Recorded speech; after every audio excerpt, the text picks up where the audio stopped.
The rebellion. How to break free. The realization that your choices might be more illusion than authentic autonomy is a bitter pill to swallow. It can induce a profound sense of helplessness, even despair, but this is not the end. It is the genesis of rebellion. Not a rebellion of barricades and shouts, but a far more potent one. A rebellion of consciousness, a radical, paradigm-shifting perspective that challenges everything you believed about your reality. This isn't about escaping a literal prison, but a mental one, a self-imposed limitation born from unwitting consent. The first step in this rebellion is to understand that true freedom isn't the absence of constraints, but the conscious awareness of them. Most people live within the confines of unseen boundaries, completely oblivious to their existence. They believe the curated choices presented to them are freedom.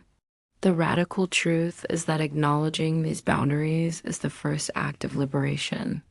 You cannot break free from a cage you do not perceive. This understanding transforms perceived helplessness into newfound power. When you recognize the psychological and societal forces that subtly shape your desires, you gain the ability to step outside their immediate influence. Consider the paradigm shift required. For generations, we've been taught to strive for external validation, to pursue prescribed definitions of success, to conform to societal expectations. The rebellion demands you question whose definitions these are. It asks you to dismantle the ingrained belief that external approval is the measure of your worth. This is where the wisdom of Jean-Paul Sartre becomes profoundly relevant. Sartre, an existentialist, argued that existence precedes essence.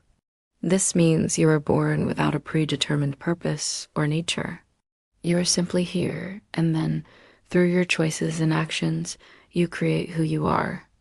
The illusion of choice tells you that your essence is already somewhat defined by the options presented to you. Sartre demands you radically reject that. He posits that you are condemned to be free, burdened with the terrifying responsibility of creating your own meaning in a meaningless world. This isn't a comfortable freedom. It's a terrifying one, but it is authentic. It means embracing the anxiety of true self-creation rather than settling for the comforting illusion of prepackaged identities. The unconventional solution, then, is radical self-inquiry and the cultivation of inner authority. Stop outsourcing your values, your desires, and your definition of happiness. Begin to ask, is this truly what I want, or is it what I've been conditioned to want? Is this choice an expression of my authentic self, or a reaction to external pressures? This process is uncomfortable because it forces you to confront the internalized voices of society, family, and media that have shaped your preferences. It means distinguishing between genuine passion and programmed desire. History offers powerful examples of those who escaped this mental prison. Think of Viktor Frankl, an Austrian neurologist and psychiatrist who survived the Holocaust. In the unimaginable horrors of concentration camps, where all external freedom was stripped away, Frankl observed that the one thing the Nazis could not take was the prisoners' freedom to choose their attitude in any given set of circumstances. Even in the face of absolute external control, he found that individuals could choose their inner response, their meaning, their spiritual freedom.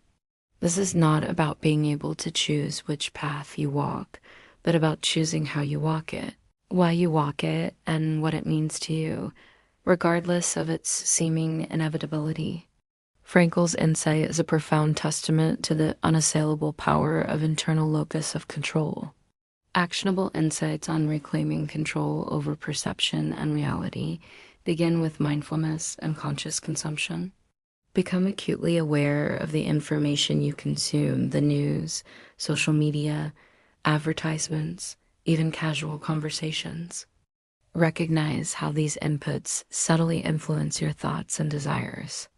Actively seek out diverse perspectives that challenge your existing biases. Engage in practices that foster self-awareness, like meditation or journaling. to distinguish your authentic voice from the echoes of societal programming. Learn to say no to opportunities, products, or ideas that don't genuinely resonate with you, even if they are societally approved or widely desired.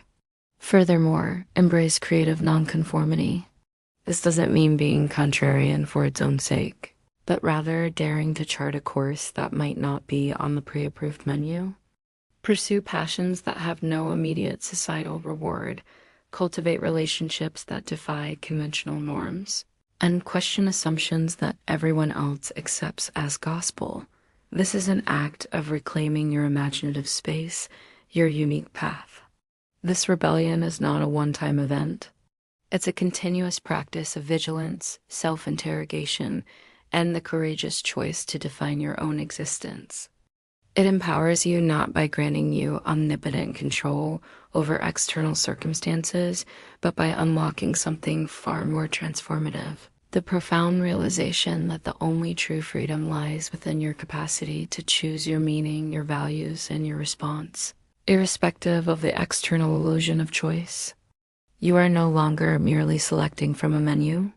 You are beginning to write your own,